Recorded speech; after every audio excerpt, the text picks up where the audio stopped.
আসসালামু আলাইকুম। স্বাগত জানাচ্ছি বিডি চ্যানেল 4 রাতের সংবাদে। সাথে আছে আমি লৌরা চৌধুরী। শুরুতে আলমগীর হোসেন সিটির সংবাদ শিরোনাম।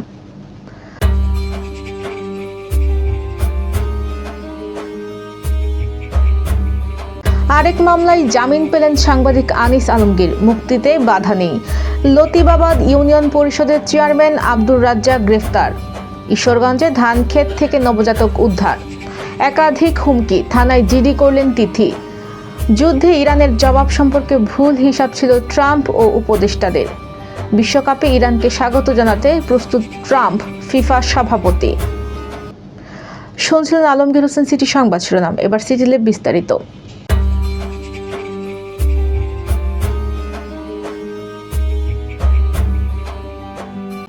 অবৈধ সম্পদ অর্জনের অভিযোগে দুর্নীতি দমন কমিশনের করা মামলায় সাংবাদিক আনিস আলমগীরের জামিন মঞ্জুর করেছেন আদালত।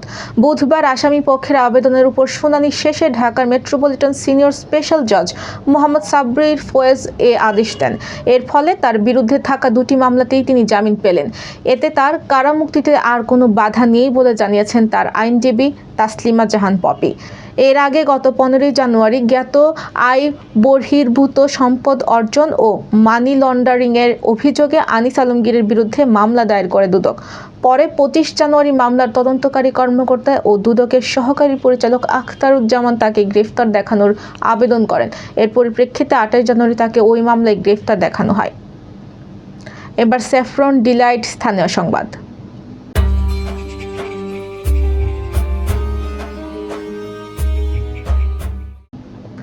কিশোরগঞ্জ সদর উপজেলার লতিবাবাদ ইউনিয়ন পরিষদের চেয়ারম্যান আব্দুর রাজ্জাককে গ্রেফতার করেছে পুলিশ। আজ বেলা 11:30টার দিকে জেলা শহরের কাচারি বাজার এলাকা থেকে তাকে গ্রেফতার করা হয়। পুলিশ জানায়, কিশোরগঞ্জ সদর মডেল থানায় দায়ের করা বিস্ফোরণ আইনের একটি মামলায় এজাহার নামীয় আসামি আব্দুর রাজ্জাক। ওই মামলার ভিত্তিতেই তাকে গ্রেফতার করা হয়েছে। গ্রেফতারের পর দুপুর 12:30টার দিকে তাকে আদালতে পাঠানো হয়েছে। কিশোরগঞ্জ সদর মডেল থানার উপ পুলিশ পরিদর্শক আল নূর তারেক বিষয়টি নিশ্চিত করে বলেন, বিস্ফোরণ আইনের মামলায় এজাহার নামীয় আসামি হওয়ায় তাকে গ্রেফতার করে আদালতে পাঠানো হয়েছে। ময়মনসিংহের ঈশ্বরগঞ্জে ময়মনসিংহ কিশোরগঞ্জ মহাসড়কের পাশের ধানক্ষেত থেকে সদ্য ভূমিষ্ঠ এক নবজাতক কন্যা শিশুকে উদ্ধার করেছে স্থানীয়রা। গত রাত 8টার দিকে উপজেলার ঈশ্বরগঞ্জ ইউনিয়নের খৈরাটি গ্রামে এই ঘটনা ঘটে। স্থানীয় সূত্রে জানা যায়, মঙ্গলবার সন্ধ্যার পর মহাসড়কের পাশের ধানক্ষেত থেকেও নবজাতকের কান্নার শব্দ শুনতে পান এক পথচারী। পরে বিষয়টি স্থানীয় ইজি বাইক চালক হালিম মিয়াকে জানানো হলে তিনি দ্রুত ঘটনাস্থলে গিয়ে শিশুটিকে উদ্ধার করে নিজের বাড়িতে নিয়ে যান। সেখানে শিশুটিকে নতুন কাপড় পরিয়ে তিনি ঈশ্বরগঞ্জ ফায়ার সার্ভিস ও পুলিশকে খবর দেন। এবার বেলিফুল ক্যাফে অ্যান্ড রেস্টুরেন্ট বিনোদন সংবাদ।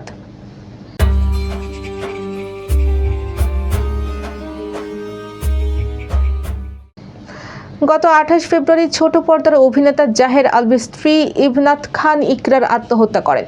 স্ত্রীর মৃত্যুর পর অভিনেত্রী ইফাত আরা তিথির সঙ্গে পরকীয়ার অভিযোগে উঠে আলভির। এরপরে সামাজিক মাধ্যমে একাধিকবার হত্যা ও ধর্ষণের হুমকি পেয়ে পরিবার ও নিজের নিরাপত্তা চেয়ে থানার সাধারণ ডায়েরি করেছেন অভিনেত্রী ইফাত আরা তিথি। তিনি জানান, সামাজিক মাধ্যমে তার বিরুদ্ধে সাইবার বুলিং ও অপমানজনক মন্তব্যের ধারা চলছেই। পাশাপাশি পরিবার ও নিজেকে নিয়ে অকারণে কারো অপমানজনক বক্তব্য তিনি আর নিতে পারছেন না। বাসার ঠিকানা প্রকাশ, ব্যক্তিগত কল রেকর্ড ফাঁস সহ হত্যার ও ধর্ষণের মতো গুরুতর হুমকিও তাকে দেওয়া হচ্ছে। এই কারণে নিজে ও পরিবারের নিরাপত্তা নিশ্চিত করতে আইনের আশ্রয় নিয়েছেন তিনি। এবার জীবনদীপ হেলথ সেন্টার আন্তর্জাতিক খবর।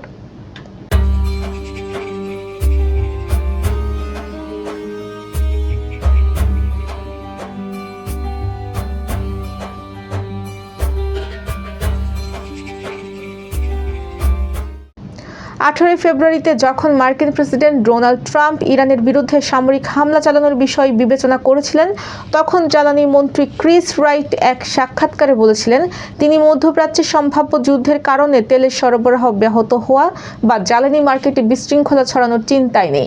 গত জুনে ইসরায়েল এবং যুক্তরাষ্ট্রের ইরানের বিরুদ্ধে হামলার সময়ও রাইট বলেছেন, বাজারে খুব কম ব্যাঘাত ছিল। তিনি বলেন, তেলের দাম সামান্য বেড়ে তারপর আবার নেমে গেছে। ট্রাম্পের অন্যান্য কিছু উপদেষ্টাও ব্যক্তিগতভাবে একই মত পোষণ করেন। তারা সতর্কবার্তা উপেক্ষা করেছিলেন যে বিশ্বের প্রায় 20% তেলের সরবরাহ বহনকারী শিপিং লেন বন্ধ হয়ে দিয়ে দ্বিতীয়বারের মতো ইরান অর্থনৈতিক যুদ্ধ চালাতে পারে। এবার জাপান এডুকেশনাল বিডি খেলার খবর।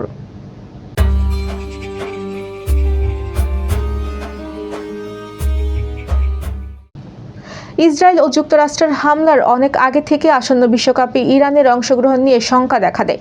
প্রতিনিধি দলের সবাই ভিসা না পাওয়ায় ওয়াশিংটনে বিশ্বকাপ ড্র অনুষ্ঠানও বয়কট করে ইরানিরা। তবে এবার মধ্যপ্রাচ্যের যুদ্ধাবস্থার মধ্যে ফিফা সভাপতি জিন্নাই ইনফান্তিনো দাবি করলেন, ট্রাম্প জানিয়েছেন বিশ্বকাপে ইরান ফুটবল দলকে সাদর আমন্ত্রণ জানাতে প্রস্তুত মার্কিন যুক্তরাষ্ট্র। আগামী জুন-জুলাই হতে যাওয়া বিশ্বকাপে যুক্তরাষ্ট্র ছাড়াও দুই আয়োজক দেশ মেক্সিকো ও কানাডা। তবু ইরানের গ্রুপ পর্বের ম্যাচগুলো রাখা হয়েছে যুক্তরাষ্ট্রে। সম্প্রতি মার্কিন গণমাধ্যমে দেয়া এক সাক্ষাৎকারে ট্রাম্প জানান, ইরানের বিশ্বকাপে খেলা না খেলা নিয়ে তার কোনো মাথা ব্যথা নেই। মার্কিন প্রেসিডেন্টের এমন মন্তব্যে শোরগোল পড়ে যায় ফুটবল বিশ্বে। তবে এবার ভিন্ন কথা জানালেন ফিফা প্রধান। মঙ্গলবার হোয়াইট হাউসে ট্রাম্পের সাথে এক বৈঠকের পর ইনস্টাগ্রামে ইনফান্তিনো লেখেন, বর্তমান ইরান পরিস্থিতি নিয়ে আমরা দীর্ঘ আলোচনা করছি। দর্শক, সংবাদ শেষ করার আগে ম্যাপেল ইন্টারন্যাশনাল স্কুল সংবাদ শিরোনামগুলো আরও একবার।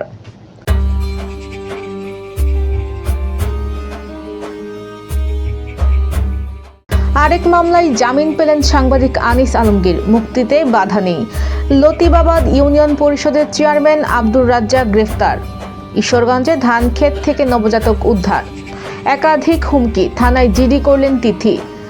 যুদ্ধে ইরানের জবাব সম্পর্কে ভুল হিসাব ছিল ট্রাম্প ও উপদেষ্টাদের। বিশ্বকাপে ইরানকে স্বাগত জানাতে প্রস্তুত ট্রাম্প, ফিফা সভাপতি। প্রিয় দর্শক, এই ছিল বিডি চ্যানেল 4 রাতের সংবাদ। সবাইকে পরবর্তী সংবাদ দেখার আমন্ত্রণ জানিয়ে আজকের মতো এখানেই বিদায় নিচ্ছি। সবাই ভালো থাকবেন, সুস্থ থাকবেন এবং নিত্য নতুন সংবাদ পেতে বিডি চ্যানেল 4 ফেসবুক পেজ ও ইউটিউব চ্যানেলের সাথেই থাকুন। আল্লাহ হাফেজ, শুভরাত্রি।